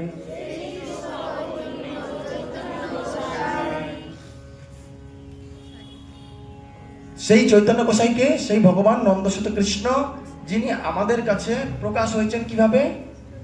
3টি রূপে। কয়টি রূপে? পরের শ্লোকে বলছেন 10 নম্বর শ্লোকে, প্রকাশ বিশেষে দেহ ধরে 3 নাম, ব্রহ্ম পরমাত্মার স্বয়ং ভগবান। বুঝতে পারছেন? সেই চৈতন্য মহাপ্রভুই কৃষ্ণ, যিনি ব্রহ্ম পরমাত্মার স্বয়ং ভগবান রূপে আবির্ভূত হয়েছেন। তো 11 নম্বর শ্লোকটা দেখবেন প্রমাণ দিচ্ছেন তিনি শ্রীমদ্ ভাগবতম থেকে। সুখদেব গোস্বামী কথাটা বলেছেন। কেউ বলতে পারে কবিরাজ গোস্বামী একজন মানুষ, উনি লিখেছেন, উনি বললে কি হয়ে যাবে? তার জন্য উনি সোর্স দিচ্ছেন, প্রমাণ দিচ্ছেন। ভাগবতমের শ্লোক, এই শ্লোকটা আমি একটু আগে বলছিলাম, বদন্তি তত্ত্বস্ত বিদস্তত্ত্বাং যজ জ্ঞানমদ্বয়ম ব্রহ্ম ইতি পরমাত্মা ইতি ভগবান ইতি শব্দতে। বুঝতে পারছেন? যা অদ্বৈ জ্ঞান, এক এবং অদ্বিতীয়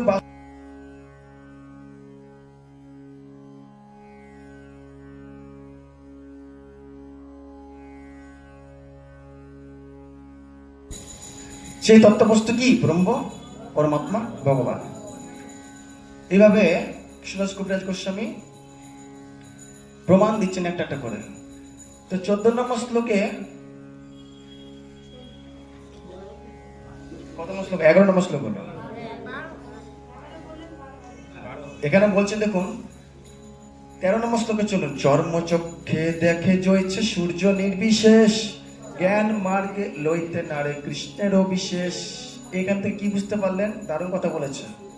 কি বুঝতে পারলেন? কে পারবে? আপনাকে যদি বলি সূর্যের দিকে তাকান তো দেখুন তো কেমন সূর্য। সূর্যের দিকে তাকাতে পারবো? আর তাকালেও একটা গোল দেখতে পাবো। আর তো দুপুরবেলা চোখে লাগবে, সকালবেলা লাগবে না। দেখছেন সূর্যের গোল থালার মতো, ওইটুকুই জানতে পারবো।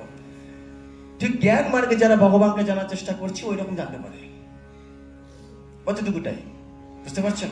সূর্য রশ্মিটা হচ্ছে কি? সূর্য রশ্মিটা ব্রহ্ম, আর সূর্যটা সূর্য যেটা দেখতে পাচ্ছি ওটা হচ্ছে কি? পরমাত্মার। হ্যাঁ, আর সূর্যালোকে গিয়ে দেখতে পাচ্ছি সূর্য স্বয়ং সূর্যদেব আছেন, বিবস্বান আছেন। এটা কি? ভগবানকে জানান। ব্যাপারটা এইরকম উদাহরণ দিচ্ছেন আর কি। তো এখানে বলছে যারা জ্ঞান মার্গে আছেন, জ্ঞান যজ্ঞ করছেন, জ্ঞান শ্রেষ্ঠ, এইভাবে ভগবানকে জানার চেষ্টা করছেন, ঠিক সূর্যকে এখান থেকে দেখার মতো অবস্থা। বুঝতে পারছেন? নির্বিশেষ সূর্য হচ্ছে নির্বিশেষ। তারা কি বলে? সূর্য একটা গোল থালার মতো, এটাই তো বলে। এর তো বেশি কিছু বলবে না। যারা চাঁদ সম্পর্কে জানে না, কি চাঁদ একটা গোল। একটা বাচ্চাকে জিজ্ঞাসা করো তো চাঁদের আলো আছে কি নেই? কেমন চাঁদ? আলো আছে? চাঁদে আলো নেই? বলছে অল্প অল্প আলো আছে। তো চাঁদের তো কোনো আলো নেই, কিন্তু এখানে দেখে মনে চাঁদে আলো হচ্ছে। সূর্যের আলো চাঁদে পড়ছে। আমাদের জগতে কোনো আলো নেই, সূর্যের আলো পড়ছে যেখানে, ওখানে দিন মনে হচ্ছে, আর না যেখানে পড়ছে রাত মনে হচ্ছে। চাঁদেও তাই, এখান থেকে দেখে মনে হচ্ছে চাঁদটা ঝকঝক চকচক করছে।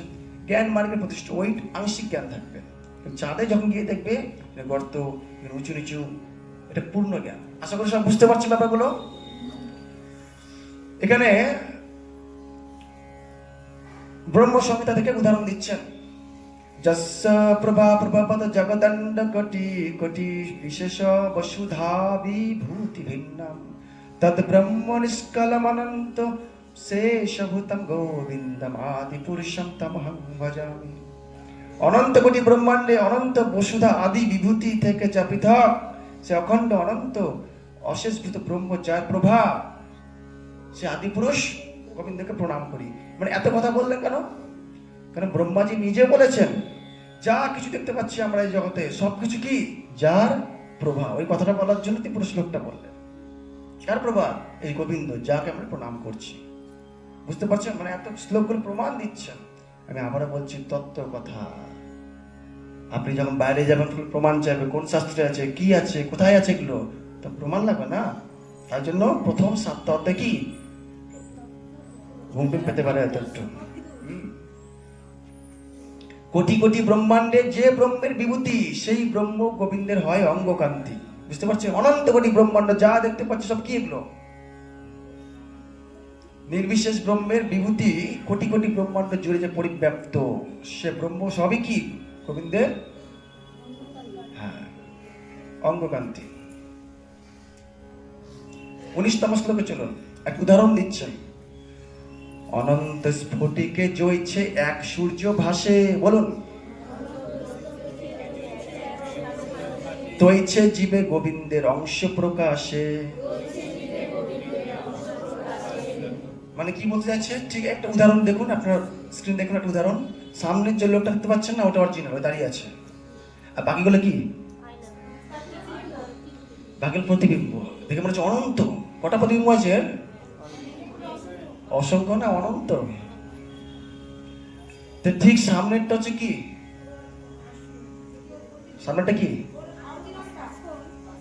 সামনেটা হচ্ছে নারায়ণ, তার অংশ, তার অংশ, তার অংশ, অংশের অংশ, অংশের অংশ। বুঝতে পারছেন? ঠিক আছে, উদাহরণ দিচ্ছেন। এখানে যে শ্লোকটা বলছে অনন্ত স্ফটিকে, স্ফটিক মানে আয়না বলতে পারেন, জ্বলছে এক সূর্য ভাসছে, সূর্য একটাই, কিন্তু আপনি অনেকগুলো আয়না ভাঙা ভাঙা আয়না রেখে দিয়েছেন। কটা সূর্য দেখতে পাবেন? অনন্ত সূর্য, অনন্ত আয়না, অনন্ত সূর্য দেখতে পাবেন।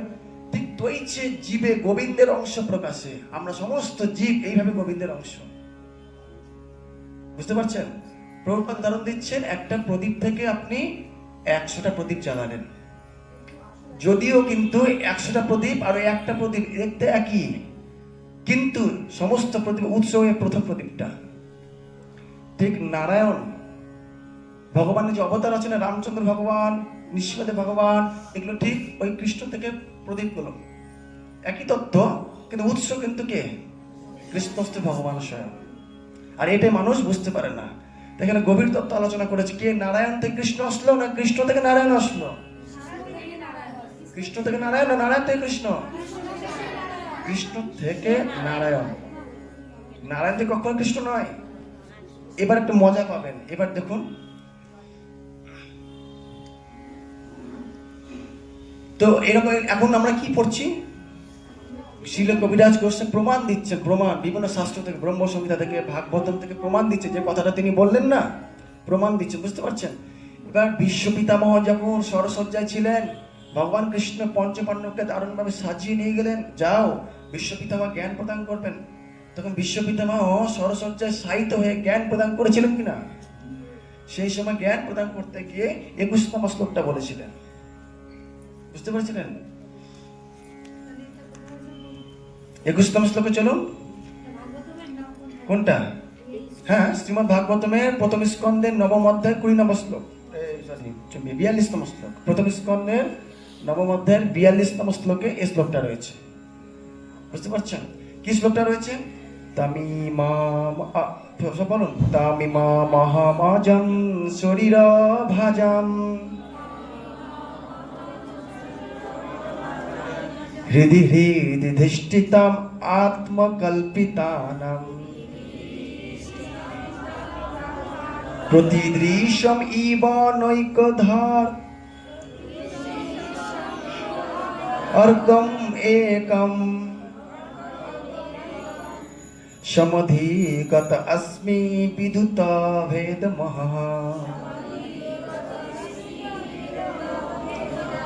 তো অনুবাদটা সবাই বুঝতে পারবে, খুব সহজ উদাহরণ দিয়েছেন। দেখুন, আপনার মাথার পর সূর্য রয়েছে, সবার মাথার পর সূর্য রয়েছে কিনা? কিন্তু আমি কি বলবো আমার মাথার পর সূর্যটা আলাদা, তোমার মাথার পর সূর্যটা তোমারটা, ওটা তোমার সূর্য, বলবো কি এটা? বা আমরা ইন্ডিয়া থেকে যে সূর্যকে দেখছি, আফ্রিকা থেকে একই সূর্য দেখছি, নিশ্চয় বলবো না এটা আফ্রিকান সূর্য, ওটা আমেরিকান সূর্য, এটা ইন্ডিয়ান সূর্য, সূর্য একটাই, কিন্তু বিভিন্ন জায়গা থেকে দেখছি। তো বিশ্ব পিতামহ বলছেন সবার সামনে, পঞ্চপাণ্ডবের সামনে, কি বলছেন? পিতামহ ভীষ্ম বললেন, একই সূর্য যেমন বিভিন্ন স্থানে অবস্থিত বিভিন্ন দ্রষ্টার নিকট, দ্রষ্টা মানে যে দেখছে, পৃথক পৃথক সূর্য রূপে দৃষ্ট হয়, তেমনি দেহধারী প্রতিটি জীবের হৃদয়ে পরমাত্মা রূপে জন্মরহিত তোমাকে পৃথক পৃথক তত্ত্ব বলে মনে হয়। কি বুঝতে পারছেন? আমাদের হৃদয় কে রয়েছে? পরমাত্মা। এরকম না আমার পরমাত্মাটা আলাদা, আপনারটা আলাদা, আপনারটা আলাদা, ওই সবই একই সূর্য, কিন্তু আমি দেখছি তো আপনি বুঝতে পারছেন? সব উদাহরণটা বুঝতে পারছেন তো? কিন্তু দ্রষ্টা যখন নিজেকে তোমার একজন সেবক রূপে মনে করে, মানে কৃষ্ণকে বলছে তোমার একজন সেবক রূপে জানতে পারেন, তখন তার আর এই বিভদ রূপী মোহ থাকে না, তখন সবাই আমরা একই। বুঝতে পারছেন? সবাই আমরা একই পরমাত্মার অংশ, সবাই মানব বংশের জীবলোক, মানে সবাই আমরা ভগবানের অংশ। কখন জানতে পারবে এটা?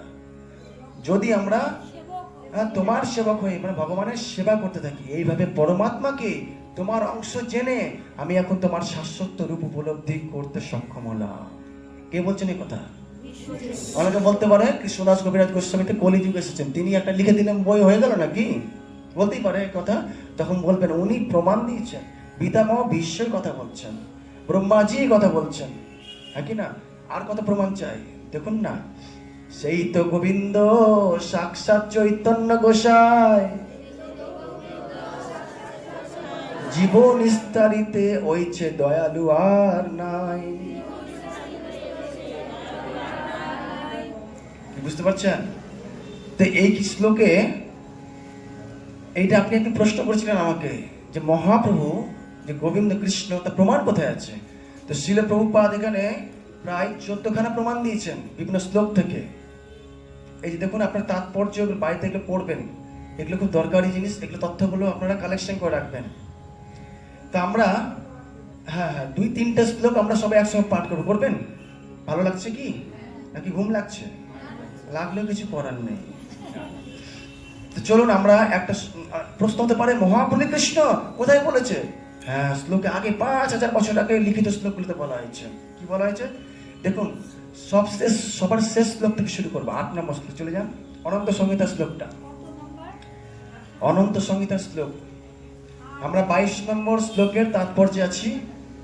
22 নম্বর শ্লোকের তাৎপর্যে শেষ শ্লোক, অনন্ত সংহিতা শ্লোক। বলুন, ইয়এব ভগবান কৃষ্ণ রাধিকা প্রাণ বল্লভা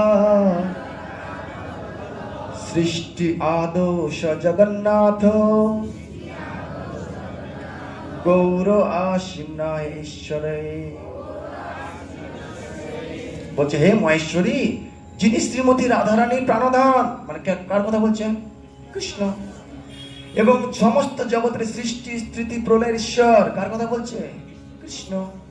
সেই জগতের নাথ ভগবান শ্রীকৃষ্ণ গৌর সুন্দর রূপে আবির্ভূত হবেন। একদম মেনশন করা আছে গৌর, ওয়ার্ডটা দেখছেন? গৌর আসিন মহেশ্বরী, হে মহেশ্বরী। বুঝতে পারছেন? এখানে আমি কেন এটা আগে বললাম, কারণ গৌর নামটা ডিরেক্টলি মেনশন আছে। অন্য জায়গায় বলেছে গৌর অঙ্গ, এরকম বলতে পারে, কিন্তু এখানে গৌর নামে। বুঝতে পারছো সবাই? আচ্ছা, এবার পরিষ্কার একদম বলবে সচি তনয় রূপে আবির্ভূত হবে, এটাও বলেছে। শ্লোকটা দিয়েছেন কিনা জানি না, শ্লোকটা হ্যাঁ আছে না, ভবিষ্যৎ সচি সুত। হ্যাঁ, কত নম্বরে? ব্রহ্মা যা বলে,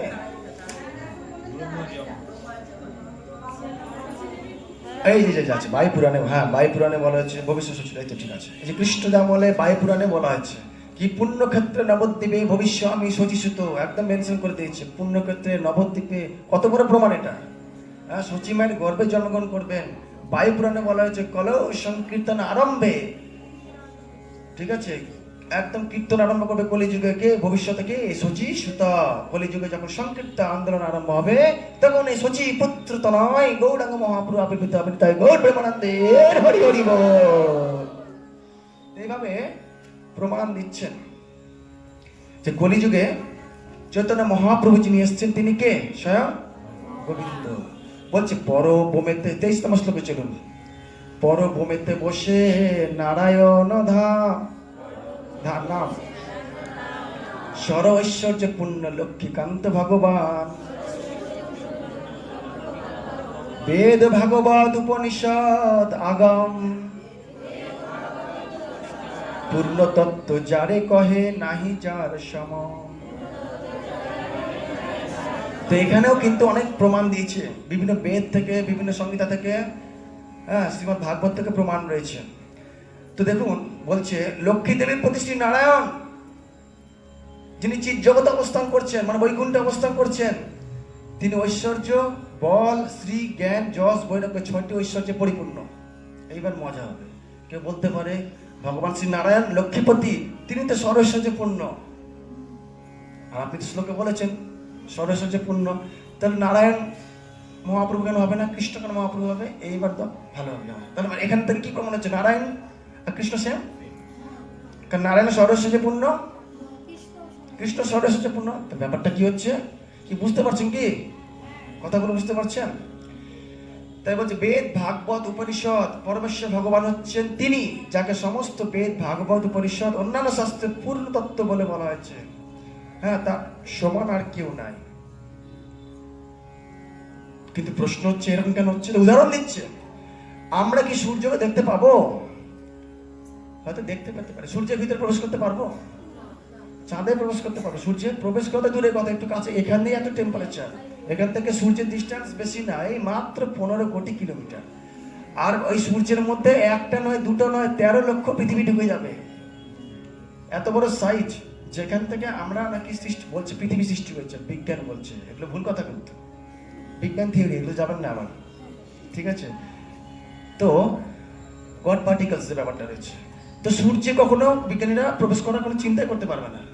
এখানে বলছে সূর্যে যেন স্ববিগ্রহ দেখে দেবগণ। একমাত্র সূর্যে কে প্রবেশ করতে পারবে? যারা দেবতা, তারাই প্রবেশ করতে পারবে। ঠিক ভগবানকে কারা জানতে পারবে? ভক্তি যোগে ভক্ত পায় যাহার দর্শন। নাহলে ভগবানকে বাইরে থেকে দেখতে পাবে। ব্রহ্ম পরমাত্মা, তিনি একজন মহান, তিনি ক্রিয়েটার, স্রষ্টা, ভাষা এতটুকুই, বুঝতে পারছেন? নারায়ণ এতটুকু, কৃষ্ণ ভগবান জানা সম্ভব নয় যদি আমরা কিসে না আসি? ভক্তি যোগে না আসি। ঠিক দেবতারা মাত্র একমাত্র সূর্যলোকে প্রবেশ করতে পারে, ঠিক ভক্তরাই একমাত্র কৃষ্ণকে পরম পুরুষোত্তম ভগবান রূপে জানতে পারে। তাই বলছে ভক্তি যোগে ভক্ত পায় যাহার দর্শন। সূর্য যেন স্ববিগ্রহ দেখে দেবগণ। তারপর বলছেন জ্ঞান যোগ মাগে তারে ভজে যেই যশ। ব্রহ্ম আত্মা রূপে তারে করে অনুভব। বুঝতে পারছেন? একদম যারা জ্ঞান যোগের মার্গে আছে তারাই ব্রহ্ম আর পরমাত্মা এইটুকু জানতে পারবে, আর বেশি জানতে পারবে না। কিন্তু উপাসনা ভেদে যাহি ঈশ্বর মহিমা। অতএব সূর্য তার দিয়ে তো উপমা। বুঝতে পারছেন? সূর্যের উদাহরণটা দিলেন। সেই নারায়ণ কৃষ্ণের আসল কথা ঢুকছে স্বরূপ অভেদ। একই বিগ্রহ কিন্তু আকার বিভেদ।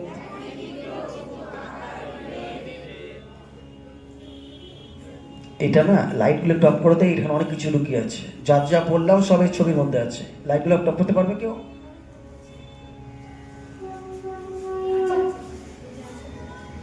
এখানে আপনারা প্রশ্নের উত্তর দিবেন। যত লাইট উঠবে জিনিসটা, উপর লাইটটা অফ করুন, উপরের লাইটটা, উপরের লাইটটা আপনারা দেখতে পাচ্ছেন কি? কি বুঝতে পারছেন?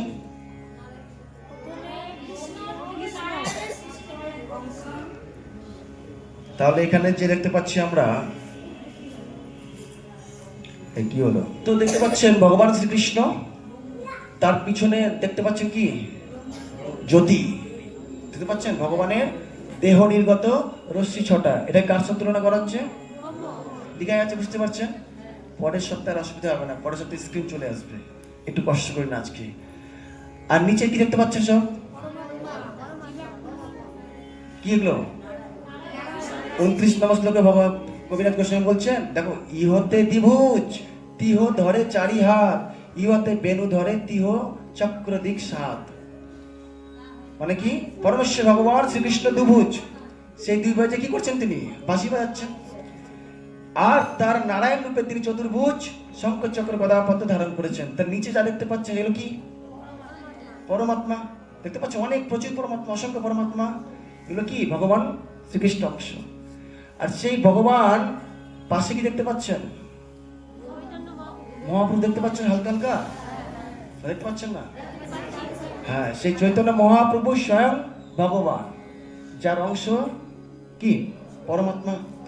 আর যার আলো 6টা তনুভা, সেটা ব্রহ্ম। তাহলে এই তিনটে হচ্ছে এই বিশেষ করে এই অধ্যায়ের মূল বিষয়, ব্রহ্ম, পরমাত্মা, ভগবান। তাহলে আমাদের হৃদয়ে কে আছে? কে রয়েছে? পরমাত্মা রয়েছে। কিন্তু প্রশ্ন হতে পারে, গোবিন্দের বিশ্রাম সবসময় কোথায়? ভক্তের হৃদয়ে। তাহলে ভক্তের হৃদয়ে কে থাকে? গোবিন্দ না পরমাত্মা? ভক্তের হৃদয়ে গোবিন্দ থাকে। কি করে গোবিন্দ? হ্যাঁ, সারাদিন এত কাজ, একটু ঘুমানোর জায়গা পায় না। তো পরমাত্মার উপর সবার হৃদয়ে আরো রয়েছে, কিন্তু সবার হৃদয়ে কি? কামনা বাসনা, এটা ওটা, এটা কাম ক্রোধ লোভ, ঘুমাতে পারেন না। ওই জন্য যে ভক্ত, শুদ্ধ ভক্ত, তার হৃদয়ে গিয়ে কি করেন? ভগবান বিশ্রাম নেন। বুঝতে পারছো সবাই? এর পরের দিন আমরা আলোচনা করব এই যে নারায়ণ থেকে কৃষ্ণ, না কৃষ্ণ থেকে নারায়ণ, তিনি কিভাবে প্রতিষ্ঠা করবেন শ্লোকের মাধ্যমে আমরা শিল কবিরাজ গোস্বামী, সেটা পরের দিন আমরা ডিসকাস করবো, ঠিক আছে?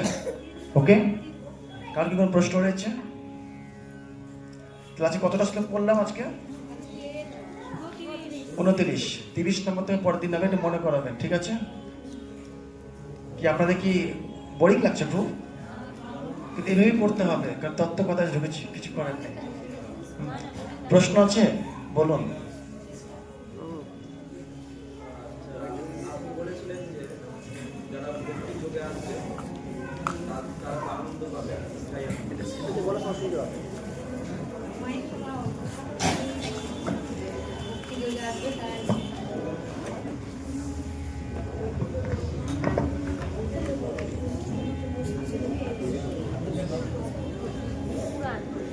আপনি বলেছিলেন যে যারা ভক্তির পথে আসবে তারা স্থায়ীভাবে আনন্দ পাবে, ওই এক ফোঁটা জল পাবে না, কিন্তু সবার ক্ষেত্রে সেটা হয়নি কেন?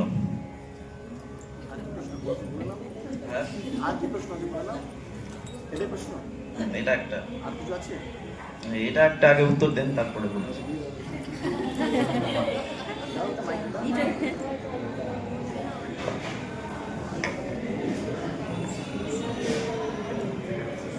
তাহলে প্রশ্ন হচ্ছে যে, প্রশ্ন সবাই শুনতে পেয়েছেন যে ভক্তি পথে তো আনন্দ, খুব ভালো প্রশ্ন করছে, বসো, ধন্যবাদ। কিন্তু প্রশ্ন হচ্ছে সবাই আনন্দ পায় না কেন? এটা আপনারা সবাই ভালো করে জানেন। যেমন একটা উদাহরণ দিতে পারি, বুঝতে পারবেন। ভালো স্কুলে পড়লে রেজাল্ট ভালো হয়, হ্যাঁ কি না? হয়তো, কিন্তু কেউ ফেল করে কি করে না? এখন বিবেকানন্দ স্কুলে আমরা শুধু ফার্স্ট বা দেখতে পাই, দারুণ রেজাল্ট করেছে, ফেলও তো কেউ করে? মালদা ভালো বিবেকানন্দ বলে না, যে ভালো স্কুলই হোক, একটা নাম করে স্কুল, ভালো রেজাল্ট হয়, আমরা দেখতে পাবো এইগুলো ভালো, ফেলও তো কেউ করে? কেন করলো বলো? বুঝে গেছো তো? বুঝে গেছো? অ্যান্সার পেয়েছো কি? অ্যান্সার পেয়েছো? ভালো স্কুলই পড়ে কিন্তু ফেল করে গেছে, মানে স্যারের কথা শুনে না, নিজের পড়াশোনা করে না, ফাঁকি দিয়েছে। ঠিক ভক্তি জগতে এসেছি, কিন্তু যেরকম ভক্তি করা দরকার সেরকম করছি না, শাস্ত্র অনুযায়ী আচরণ করছি না, তার জন্য কি হচ্ছে না? আনন্দ পাচ্ছি না। বুঝতে পারলে? কিন্তু হ্যাঁ, আনন্দ আলাদা, দুঃখ আলাদা। তুমি ভক্তি জগতে আসবে, তা তোমার সমস্ত সমস্যার সমাধান হয়ে যাবে, এটা কথা বলেনি। সমস্যার সমাধান হতে পারে, না হতে পারে, আরো সমস্যা আসতে পারে, কিন্তু ভক্ত সবসময় আনন্দে থাকবে। তাকে এই জগতের কোনো দুঃখ প্রভাবিত করতে পারবে না। যেমন ঠান্ডা পড়েছে, তুমি সোয়েটার পড়েছো তো? পড়েছো, তোমার ঠান্ডা এখন কম লাগছে, তারপরে ঠান্ডা নেই? ঠান্ডা আছে, তোমাকে প্রভাবিত করতে পারছে না। ঠিক আমরাও এই জগতের সমস্ত দুঃখ বিপদ সমস্যা থাকতে পারে, সবসময় থাকবে। ভক্তির সোয়েটার পরে নিয়েছি মানে সেগুলো আমাদের প্রভাবিত করতে পারবে না, থাকবে অবশ্যই। বোঝা গেল ব্যাপারটা? ক্লিয়ার? তা আমরা আমাদের ভক্তি আমাদের কর্মের উপর ডিপেন্ড করছে। যত সাধনা তপস্যা, যত আমরা কৃষ্ণ সাধনার মধ্যে এঙ্গেজ থাকবো, কৃষ্ণ ভক্তির মধ্যে, কৃষ্ণ ভাবনার মধ্যে সারাদিন যত আমরা এঙ্গেজ থাকবো, তত আনন্দে থাকবো। আর যেই ফাঁকা থাকবো, তখন কি কি কৃষ্ণ ভুলিয়া যে জীব ভোগ বাঞ্ছা করে। কোথায় বসে আছে মায়াটা? নিকটস্থ মায়া তারে চাপটিয়া ধরে, ভালো করে চেপে ধরবে। তখন বলবে যেতে হবে না মন্দিরে, আছে প্রোগ্রাম আছে, কি হবে যাবি তো, এরকম বলবে। মায়া কাছে বসে আছে, যে আপনি একটু মায়ার দিকে মনটা দিতে, মায়া ধরে নেবে আপনাকে। তো এরকম নয়। একবার আমি গুরু মহারাজ, তখন 2014 সাল, হ্যাঁ, তখন গুরু মহারাজ আমি একটা ক্লাস শুনছিলাম ওখানে বসে। তো গুরু মহারাজ উদাহরণ দিচ্ছিলেন, বলছেন এটা ধরো মায়া, এটা কি মায়া, ঠিক আছে? না এটা না, এইটা মায়া, এটা মায়া, ঠিক আছে? এটা মায়া, এটা হচ্ছে কৃষ্ণ, প্রাণ জীবন, ঠিক আছে? এটা মায়া, এটা হচ্ছে আপনি। আপনি আছেন কার কাছে আছেন? কিন্তু মুখটা কোন দিকে আছে? তোমার মায়া ধরে নিয়েছে আপনাকে। বুঝতে পারছেন কিছু? উদাহরণ কে দিতে পারবেন? চৈতন্য মহাপ্রভুর সঙ্গে সবসময় থাকতো কালাকৃষ্ণ দাস। মহাপ্রভু যখন দক্ষিণ ভারতবর্ষে গেল, নিতাই বললেন প্রভু আপনি একা যেন না, একটা সেবককে নিয়ে যান, আমি একজনকে দিচ্ছি। সে কালাকৃষ্ণ দাসকে নিয়ে গেল। আর হঠাৎ করে মহাপ্রভু পিছনে খুঁজে পাচ্ছে না, কালাকৃষ্ণ দাস কোথায় চলে গেছে? ওই মেয়েদের দলে ঢুকে বসে আছে, ভট্ট থাড়িতে তলে গিয়ে বসে মেয়েদের সঙ্গে বসে আছে। তাহলে কৃষ্ণের সঙ্গেই আছে, তাও মায়া ধরে নিয়েছে, কারণ মনটা কোথায় চলে গেছে? আরো ভালো উদাহরণ কি অর্জুন, কৃষ্ণের সঙ্গেই আছে, তারপর যুদ্ধ করবো না, এরা আমার আত্মীয়, সহজে, বুঝতে পারছেন? মায়া ধরে নিয়েছে। কিন্তু যখন মনটা কৃষ্ণের দিকে চলে গেল, আপনি যেখানেই থাকুন, আপনি যেখানেই থাকুন না কেন, মনটা যদি কৃষ্ণের দিকে থাকে, আপনি নরকে থাকুন, জেলখানায় থাকুন, স্কুলে থাকুন, কলেজে থাকুন, হ্যাঁ, যে পরিবেশে থাকুন না কেন, আপনার মনটা কোথায়? তাহলে আপনি কৃষ্ণের সঙ্গে আছেন। তাই জন্য বলা হয়েছে কৃষ্ণ ভাবনামৃত সঙ্গ। এটার নাম কি? এটা হচ্ছে ইস্কন। আর আপনি যখন রাস্তায় ঘুরে বেড়াবেন না, আপনার মনে সবসময়, মনে প্রাণে কথায় সবসময় কৃষ্ণ কৃষ্ণ রয়েছে, তার না, আপনি হচ্ছেন চলতি ফিরতি ইস্কন। বুঝতে পারছেন? কিন্তু মন্দিরে বসে আছে, চিন্তা করছে কখন বাড়ি যাবো, কখন বাড়ি যাবো, কি বল, টাইম হয়ে যাচ্ছে। যদি এরকম করেন, আর যদি ভাবেন না কৃষ্ণ আছে, উনি ঠিক কোনো না কোনো ব্যবস্থা করবে, আমার চিন্তা নাই, অর্জুন ঘুমিয়ে আছে, আর এই ভীষ্ম প্রতিজ্ঞা করেছে। দুর্যোধন কি ভীষ্মকে বলেছেন না, হে পিতামহ, আপনি আমার লবণ খান, আমার সঙ্গে থাকেন, আমার কিছু করেন, আর আপনি ওদেরকে চাইলে মারতে পারে, মারছেন না। এইভাবে খুব রাগিয়ে দিয়েছে। আর ভীষ্ম কি করেছেন? প্রতিজ্ঞা করেছে, আজকে এই যে 5টা পান নিলাম, কালকে সব শেষ করতে পারবো। প্রতিজ্ঞা, বিশ্বের প্রতিজ্ঞা, ভীষণ প্রতিজ্ঞা। আর কৃষ্ণ তো পরমাত্মা, সব জানেন। তিনি অর্জুনকে গিয়ে দেখছে অর্জুন আরামে ঘুমাচ্ছে। তো অর্জুনকে বলছে, অর্জুন কি করছে, ঘুমাচ্ছে, উঠো, তোমাদের সে অবস্থা খারাপ। বিশ্ব পিতামহ এবার প্রতিজ্ঞা করে নিয়েছে। কি প্রতিজ্ঞা করেছে? না, কালকে তিনি সবাইকে মারবে। বলছে, ওটা তো আমার চিন্তা নেই, তোমার চিন্তা, আমাকে ঘুমাতে দাও, ডিস্টার্ব করো না, তুমি বুঝো না। আমি যদি মারা যাই তাহলে কার অপমান করবে সবাই? তোমার অপমান করো, তুমি আমার দলে ছিলে, তোমার লাশ, আমার এসব চিন্তা নেই। এই যে কথাটা বললাম, আমার চিন্তা নেই, তুমি আছো, তুমি বোঝো, এটা হচ্ছে পূর্ণ শরণাগতি। তখন কৃষ্ণ অ্যাকশন নিল। আর যদি ভাবি কি হবে, কি হবে, কি হবে, কৃষ্ণ বলছে যা হবার তা হবে, চললাম, এবার তুমি থাকো। আছি আমরা অভয় চরণে। কোথায় আছি আমরা? আসার সব ভয় নিয়ে পড়ে আছে, কি হবে, কি হবে। হরে কৃষ্ণ। ধন্যবাদ সকলকে। শিল প্রভুপাদ কি জয়।